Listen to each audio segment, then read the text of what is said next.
আপনার গোসল ফরজ হয়ে গেছে, রোজা রমজানের মাস চলছে, এখন গোসল ফরজ হওয়া অবস্থায় আপনি সেহরি করেছেন, এর কারণে কি আপনার রোজা হবে কি হবে না, ইসলাম দৃষ্টিতে এটা কি বলে? আমরা এখানে বলবো যে হ্যাঁ, অবশ্যই রোজা হবে।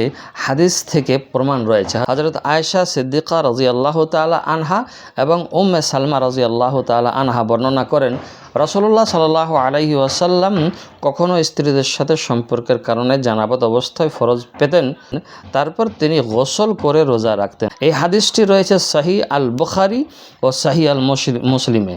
সুতরাং এই নিয়ম হলো ফজরের আগে গোসল না করলেও রোজা হয়ে যায়, এখানে পরিষ্কার বলা হয়েছে। তবে ফজরের নামাজ আদায়ের জন্য দ্রুত গোসল করা কিন্তু ফরজ।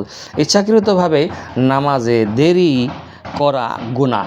সহজ ভাষায় যদি আমি বলতে চাই এবং আপনারা যদি বুঝতে চান, তাহলে গোসল ফরজ অবস্থায় সেহরি খেলে রোজা ঠিক আছে। তবে ফজরের নামাজের আগে অবশ্যই গোসল করতে হবে। সেই জন্য আপনাকে জেনে নিতে হবে যে রাতের বেলায় যদি জানাবাত হয়ে গেছে, ফরজ গোসল হয়ে গেছে, তো এখন সেহরি খাবার জন্য আলাদা করে গোসল করতে হবে না, বরঞ্চ নামাজের জন্য গোসল করতে হয়। ভালো থাকবেন। আসসালামু আলাইকুম রহমতুল্লাহি ওয়া বারাকাতুহু।